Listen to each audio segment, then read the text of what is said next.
what's going on, Sports Mafia fans? Guys, let's get this started. Woo, it's been too long. It's been way too long. Been about 4 months. So we're probably not going to have a really good turnout today. But, whatever. We're back. It's a new year. It's time to restart. Time to gather ourselves and, just keep pushing forward. Carson's sick, so he's not going to be able to make it today. But Carson will be here in the future. So, guys, let's let's hop right into it. Real quick before we go into it, we are going to keep doing this every Tuesdays.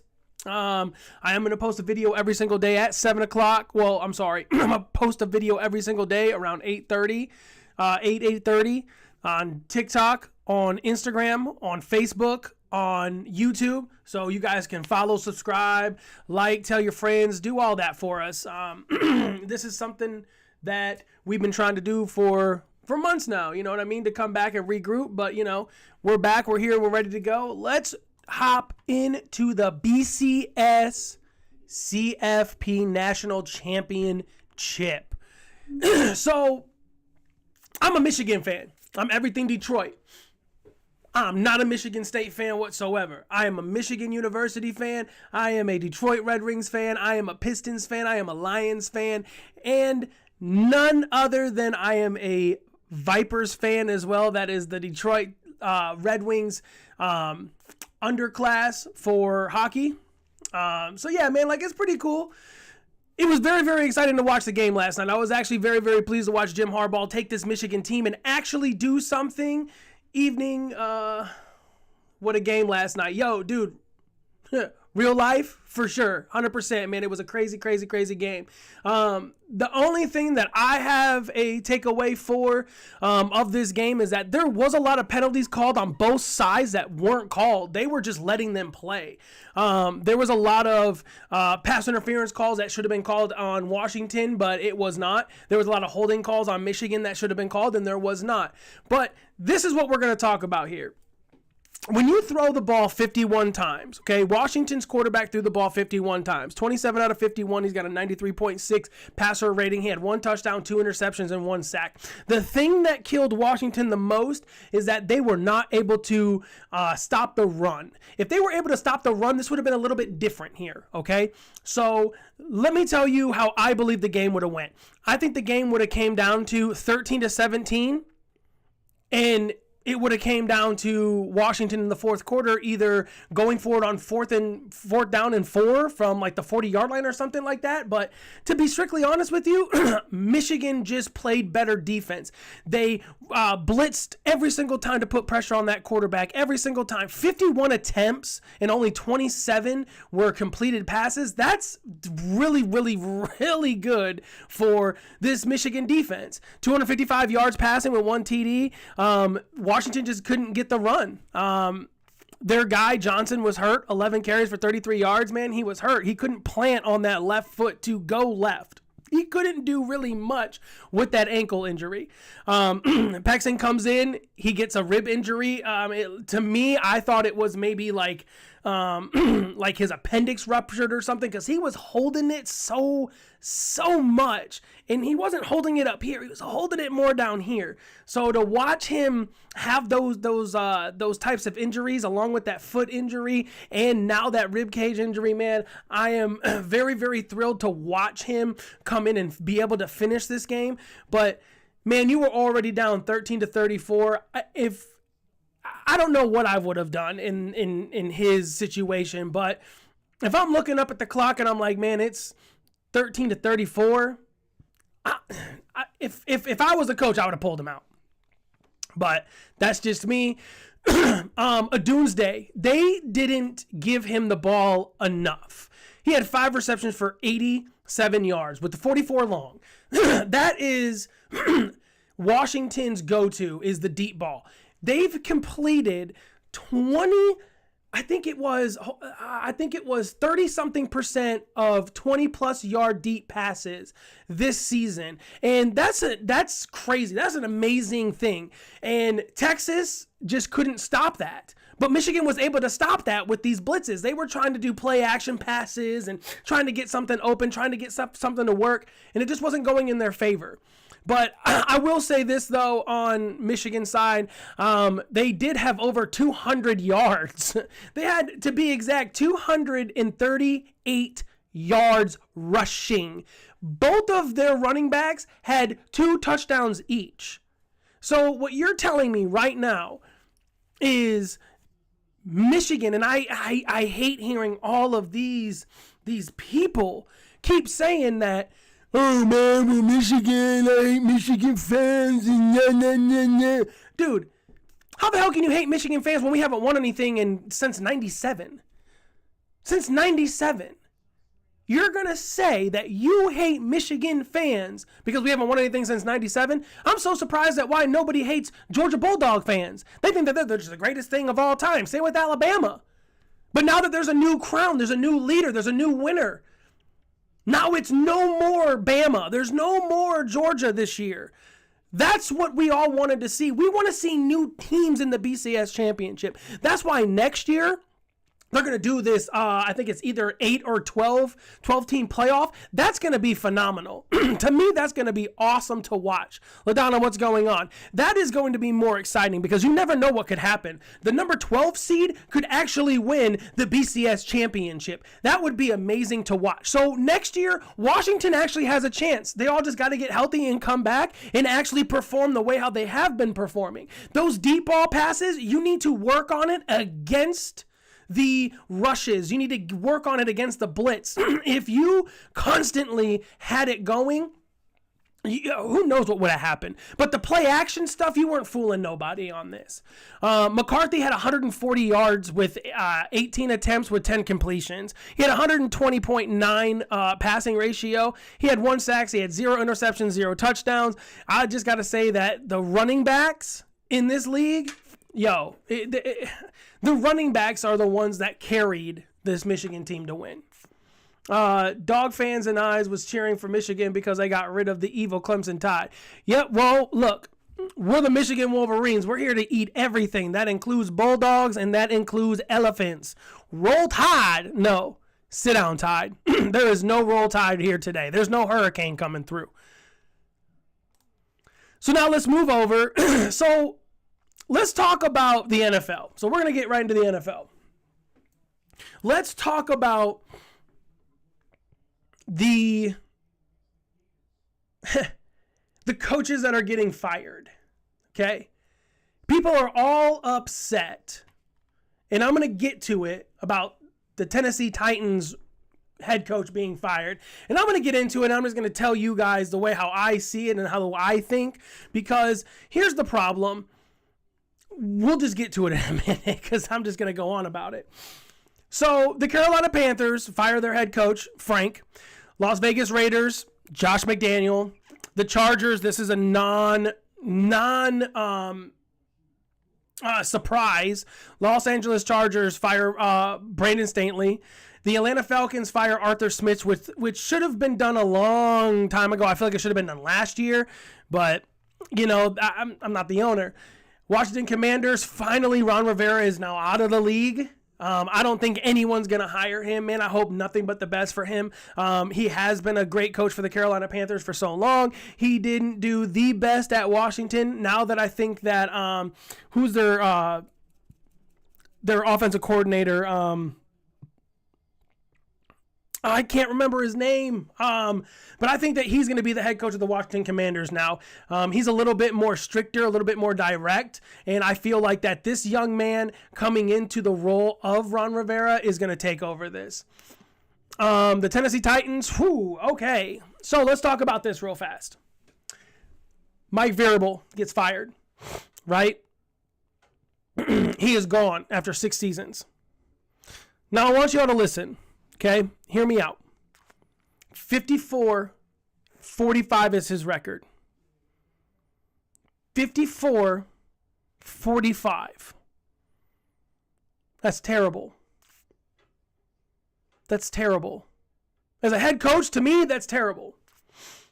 It's not like Bill Belichick's 177 to, I think it was like 133 losses or something like that. But Mike didn't do much. Your quarterback was terrible. You didn't want to change your Ryan Tannehill. You carried everything on top of your running back. You didn't go out and get any wide receivers. Any. You had A.J. Brown. It took A.J. Brown to go to the Philadelphia to actually be a number one receiver, to actually be a receiver. So Mike took this Tennessee Titans team, to me, and just buried them to the ground. If you would have went for a quarterback 2 or 3 years ago that was better than Ryan Tannehill, because Ryan Tannehill is now proving that he is not a starter in this league. He hasn't been a starter in this league since Marcus Mariota left. Ryan Tannehill is not a starter in this league. He is a backup quarterback at best. I think that Ryan Tannehill would be a great quarterback coach. Don't get me wrong, but he's not a starting quarterback. There are several opportunities for him out there. Trey Burke is actually their starting receiver, and he went down. Then all of a sudden you have D-Hop come over, and you guys still did kind of crappy. You guys still did crappy. Will Levis was the one that actually held that team kind of together. I feel like that Will is going to be better than Ryan Tannehill. I think they need to go with Will Levis coming in this offseason. But it's a disappointment. It really is. And it's a big disappointment. But all of these other guys on this list, like Ron Rivera, dude, it was your time. Arthur Smith, you couldn't get Desmond Ridder ready. You couldn't get Desmond Ridder ready for the big games. You had to keep putting in other quarterbacks to see what's going to fit.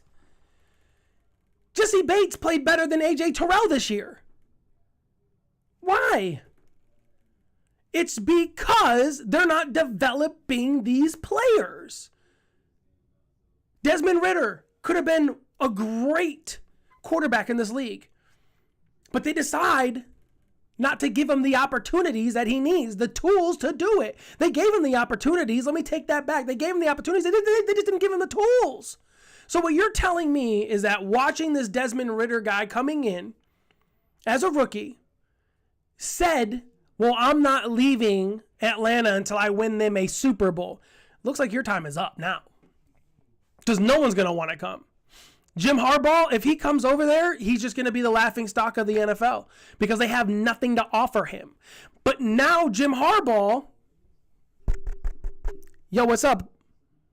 How you doing, Los Angeles? Jim Harbaugh is probably going to go to Los Angeles. They have all the weapons there. Their defense on paper is great. Their offense on paper is great. Keaton Allen, this may be his last year coming up. So it's different. It's difficult this year. It's difficult for a lot of these coaches. This is the most coaches I think I've ever seen fired in one season before the playoffs. Like, that's pretty crazy. I saw the Tennessee as a place where great receivers go to disappear. A.J. Brown's the best example. Sounds like none of them is managing their resources properly. No, I completely 100% agree with you on this one. Like, you're given, like, for an example, Josh McDaniels was given a awesome offense. Okay? You had Derek Carr. You decided to get rid of Derek Carr. Now Devontae Adams doesn't want to play. Devontae actually wants out of Las Vegas. But now that Josh McDaniels is gone, here's the question. Is Devontae Adams going to want to stay? Or is Devontae Adams going to go to one of 4 teams?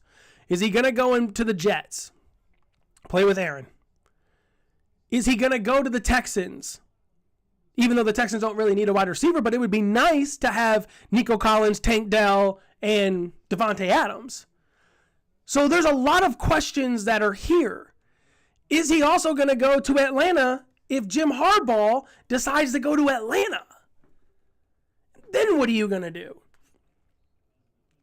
Now let's look at this other team. Okay, it's a little out there, but is he going to go to Carolina? there's a lot of opportunities for a lot of these players to come in and actually go and play. But this is the most I've ever seen out of everyone being fired. It's pretty crazy. But I mean, all of these coaches, I'm actually a little bit shocked by the Josh McDaniels. I'm actually pretty shocked by Josh McDaniels. I think something mind-blowing is going to happen before the draft. I heard the Falcons might be looking at Belichick. I don't know. LaDonna, I think that Bill Belichick is going to stay. And I'll tell you why I think that he's going to stay, because he's still under contract, right? The only way that you're going to be able to do that is if you cut it right down the middle. But something super weird that I wanted to say beforehand is that I want to go back real fast. I completely forgot. But Penix, Washington's quarterback, went from a late first round draft pick, to a mid first round draft pick, to now a late second to third round draft pick, just because of his performance last night. And I completely forgot to say that. But we're going to move on. We're going to get here. Now, I want you guys all to listen to this before we go in. Okay? This is what Stephen A has to say about the MVP race. And this is pretty mind-blowing to me. And then I'm going to make my comments. But here we go. Everyone listen up. MVP frontrunner today, sir? I would tell you Christian McCaffrey at this particular moment. I think it's a toss-up between him and Lamar Jackson. I think it's that close. That's the way I'm at with it. Christian McCaffrey said 13 touchdown runs, 7 touchdown catches. You sitting up there looking at this. Marshall Faulk in 2000 was named league MVP that season. He was one of the few people that had ever done that in a single season, Shannon. And you got O.J. Simpson and Chuck Foreman, both in 1975, when O.J. Simpson finished runner-up to MVP for Fran Tarkenton, where you see those kind of numbers being brought up here. Christian McCaffrey, first rushing yards, first with 1,292. Scrimmage yards, first with 1,801. Total touchdowns, tied for first with Monster to Miami. And rush yard per attempts, he's at fourth. And then I got to take into account what did Purdy look like when Christian McCaffrey was out, when Deebo Samuel was out, when Trent Williams was out. And I got to say, wait a minute now. I got to look at the consistency and the amount of games they win when Christian McCaffrey, I think they only lost one damn game when he's been in the lineup, healthy and ready to. So let's talk about this real fast. So what he's saying is this. So Stephen A is pretty much telling us that he thinks that Christian McCaffrey and Lamar Jackson are battling it out right now for MVP. So how are you going to give MVP away to Lamar Jackson when he is putting up, now hear me out, because he hasn't had over 4,000 yards passing. So once again, you're giving it to a quarterback based off of his running abilities. That doesn't make any sense to me. The MVP needs to go to the most valuable player, which is no other than CMC. Christian McCaffrey, day in and day out, comes in as one of the best fantasy running backs, comes in as one of the most elite running backs in today's game. He has the most touchdowns this year. He's also on track to be blowing out the competition. So let's look at who is in the league. Number one, which I would love for him to do this, is number one, is going to be Brock Purdy, okay? 29 touchdowns, 7 interceptions, 3,795 yards passing, okay? So now let's go into the current odds. The current odds are at 215, minus 215 for him. They think that he is the favorite to win. Now, I will agree with Stephen A. Smith on this. When Deebo Samuels, Christian McCaffrey, or Brandon Ayuk or George Kittle are not in the game. Either one of them, you could just have Brandon Ayuk, George Kittle, and Christian McCaffrey. Brock Purdy hasn't connected on this team like he should be at a higher caliber. Number two is Dak Prescott. I think that Dak should get comeback player of the year because of all the crap that you guys have been talking about him not being an elite quarterback. He's taken this Dallas Cowboys offense to several wild cards and playoff divisions. It's always been their defense that has let up that big score, that has let up that big yardage to kick that extra field goal to win the game. So the current odds is at plus 650. Now, Dak Prescott is at 3,639 passing yards with 28 touchdowns with 7 interceptions, okay? He also has 212 yards rushing, but here's the thing about Dak Prescott. Remember when he dislocated that ankle against the Giants? I do. That was like 3 years ago.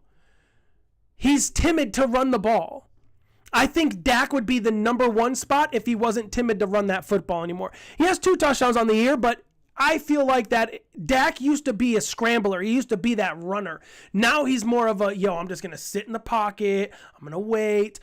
But who the hell can blame him? No one can blame him for that.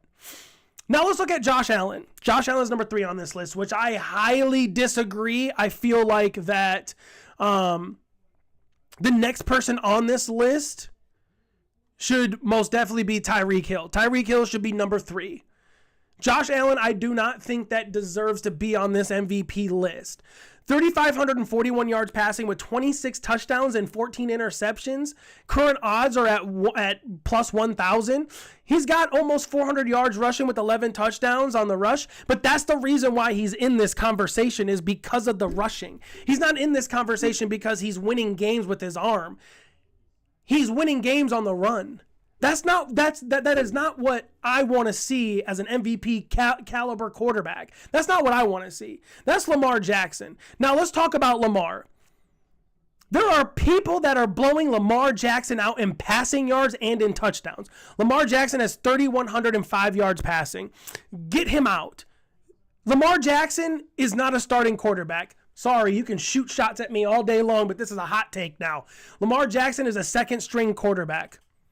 The numbers that he puts up is no other than Ryan Tannehill's numbers. He puts up Ryan Tannehill numbers. He puts up Desmond Ridder numbers. He puts up, let's not forget this right here, Marcus Mariota numbers.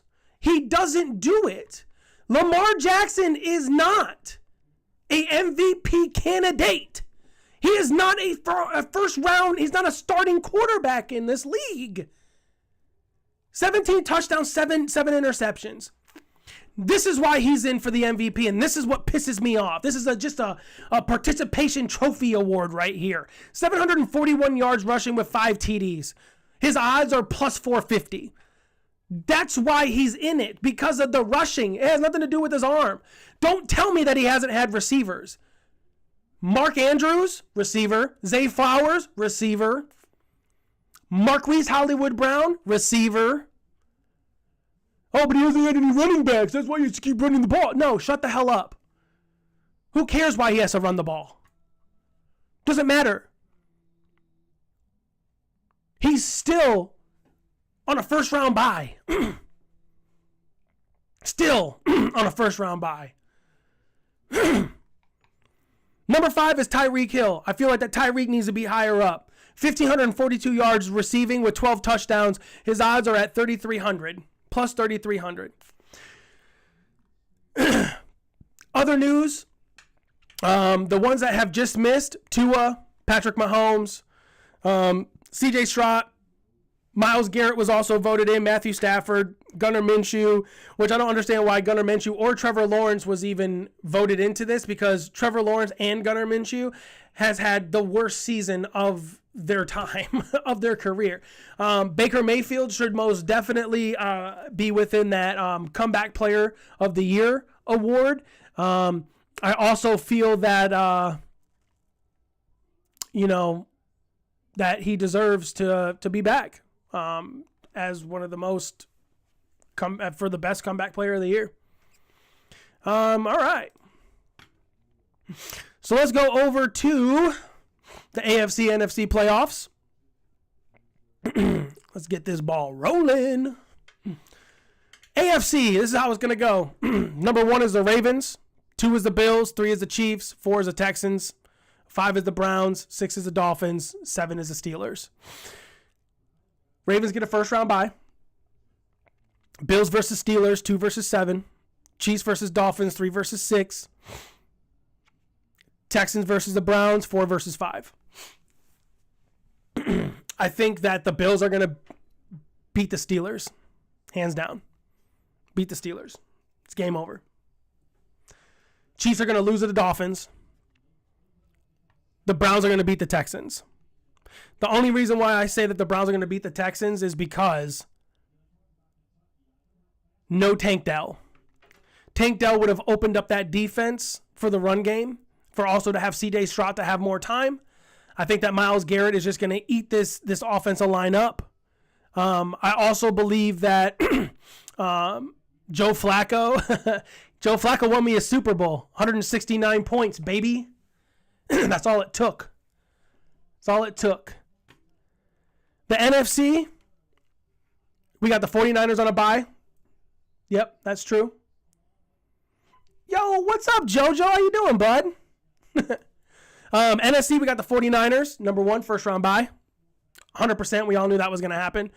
Number 2 is the Cowboys. Number 3 is the Lions. 4 is the Buccaneers. 5 is the Eagles. 6 is the Rams. 7 is the Packers. The Eagles have been on a very disappointing losing streak.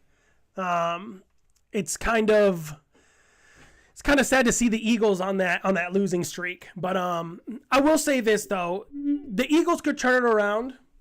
They have been on I think it's a 3-game losing streak. 3 games. 3-game losing streak, I think it is. But you got the Cowboys. Good, just got out of school. Going to see the boys' first basketball game. I think the Dolphins are going to go all the way. Oh, man, you're going to take away my Lions? What about the Lions, man? They're making a huge comeback. The Eagles look hard right now. Oh, man. Yes, LaDonna, they look terrible. Cowboys versus the Packers, 2 versus 7. Lions versus the Rams, 3 versus 6. Buccaneers versus the Eagles, 4 versus 5. I think that the Bucs are going to lose. Eagles are going to take that. I think the Lions are going to smash the Rams just because I'm a Lions fan. I think the Cowboys are going to beat the Packers. Then I think that the 49ers are going to come in. They're going to play the Eagles. We're going to play the Cowboys. And then we're going to beat the Cowboys because we almost beat the Cowboys last time. They just cheated, but that's okay. We can talk about that later. Didn't the Raiders beat the Chiefs? Yes, the Raiders did beat the Chiefs. They did, yes. But the Dolphins are going to beat the Chiefs, though. That I will not disagree with you on. Yes, 100% the Dolphins are going to beat the Chiefs. Just because Patrick Mahomes isn't really playing to his high caliber, just because he doesn't have any wide receivers is what everyone says. But you have MVS, which Valdez-Scantling is a great receiver, but he's just not. They're just overthrowing the ball to him. Like, they're just not giving him the opportunity and space. Rice is going to be their go-to guy over there. Travis Kelce is looking pretty good, but I mean, still, the Dolphins has a very, very, very powerful run game, and the Chiefs aren't very good at stopping the run this year. But yeah, man, we'll see what's going on. Baltimore is 13-4 with their Super Bowl predictions to win is 54%. Then we got the Buffalo Bills at 11-6. Chances of them making the Super Bowl is 25.8%. The Chiefs, 8.2%, 11-6. The Texans, 1.7%, 10-7. I don't know. I would give Houston like a little bit more like the benefit of the doubt. I think that the Houston Texans would be a little bit higher. I mean, they're proving themselves with this rookie quarterback and this rookie wide receiver that they have over there. And Tank Dell, well, Tank Dell's not in, so I guess they're taking it out. The Browns are 2.4%. Miami is 6.5% to win. Pittsburgh Steelers is 0.6%. I'm not sure if Jalen Waddle is good to go, but he wasn't in the last game, and I think that's especially a loss because Tyreek's being like, yeah. So, yeah, I think that Jalen Waddle is ready to go. He's not going to miss the first game. There's just no way that he's going to miss the first game, injured or not injured. But if he comes in, he comes in. I think that he'll be healthy and ready to go. If not, then Tyreek's going to have to take the load off of the other receivers. But, I mean, Miami does still have a good wide receiver core. They have Tyreek. They have Cedric Willis. So, yeah, we'll see what's going on. There's a lot of injuries on that defensive side as well. San Francisco 49ers, for them to make the Super Bowl is going to be 59%. Dallas to make the Super Bowl is 25%. Lions is 5.1%, which I highly disagree with this, but even though Sam Laporta is out, we don't know when Sam Laporta is coming back. But we still have a great wide receiver core. We still have a very strong running back core. Our defense is going to be healthy. We're getting CJ Chauncey Gardner back here shortly. So I think that, the Lions are ready to go. Tampa Bay is 1.4%. The Eagles are 4.1%. Los Angeles is 3.8% to make the Super Bowl. Green Bay is 1.3% to make the Super Bowl. So the biggest takeaway from this is that they think that it's going to come down to no other than Baltimore and the 49ers. So I'll be right back. I got to go eat. All right, bud. I want to say that it's going to be the Lions in the Browns, but who knows? The Lions versus the Ravens, Lions versus the Bills. I mean, my wife is a Bills fan, so guys, we'll see what happens on that. We'll see what happens. So, guys, last segment for the night. I'm gonna get off. I gotta get out of here. No, I'm just kidding. I'm just doing all this by myself right now, so it's kind of taking me a little bit. But here we go. Everyone ready? This is super huge. I'm actually kind of really, really upset about what the MLB is doing right now and allowing a super team to come and reveal right before our eyes. It's actually kind of crazy to see. The Los Angeles Dodgers, man, let me just tell you guys who they're signing. How much they're signing them for. This is nuts. The Los Angeles Dodgers signs Yamamoto, the Japan All-Star pitcher, 12 years, $325 million. Okay? Tyler Glasnow, 5 years, $135 million. He didn't do all that great last year. 10-7, 3.53 ERA, 162 strikeouts. It's not bad. It's not bad. But when you look at Yamamoto, 17 wins, 6 losses, 1.42 ERA with 176 strikeouts. Now that's the pitching. Now let's go down here and let's talk about, before we get to the biggest signing, they signed Will Snead, Victor Gonzalez, Jobert Vivasa, Trey Sneeney, Jason Hayward, Toscar Hernandez. They signed him for a 1-year deal, $23.5 million. Man, that's a great deal right there. So let's talk about Shohei Ohtani getting 10 years, $700 million. $700 million. Now, here we go. Shohei Ohtani, call me crazy, but here we go. I don't think Shohei Ohtani is going to be what the Dodgers want him to be. Their ace, their DH hitter, their ace in the hole. LaDonna, I agree with you. I don't think he'll be pitching until 2025 either. No, he won't be pitching until then. But listen to his stats. 44 home runs, 45 RBIs, 3.14 ERA, 167 strikeouts, 55 walks across 132 innings. 304, 412, 654. That's his average. I don't think that O'Shea Ohtani is going to be what the Dodgers need him to be. I don't think so. Now, the biggest upgrade that the Dodgers did was get Yamamoto. That right there, that's their ace in the hole. Yamamoto is going to be a Cy Young winner this year, 2024. He will be a Cy Young winner. That's how good he's going to be this year. I think that he is going to have the most strikeouts. He's going to have the lowest ERA. He's going to have the most highest wins. His whip is going to be the best. Everything about Yamamoto this year is going to be blowout. It's going to be blowout. It's going to be huge. But the Yankees, let's go to the Yankees really fast. They got Juan Soto now, Cody Morris, and Alex Verdugo. Alex Verdugo. Which is not a bad ad for this offense. The New York Yankees offense is going to be great this year.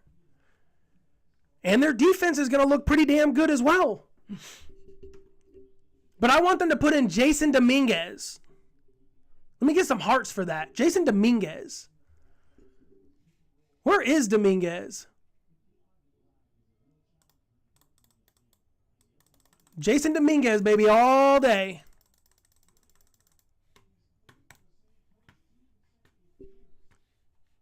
So, I don't know. I think that, this year baseball is going to be a fun one to watch. We'll see what happens, though. But all right, everybody. Have a great night. I hope to see everybody on the next show. Don't forget, we are going to be posting a video every single night at 8:30, around 8:30. Doesn't matter what it is. Just going to do it. All right, guys. Everyone have a good one. See y'all next time.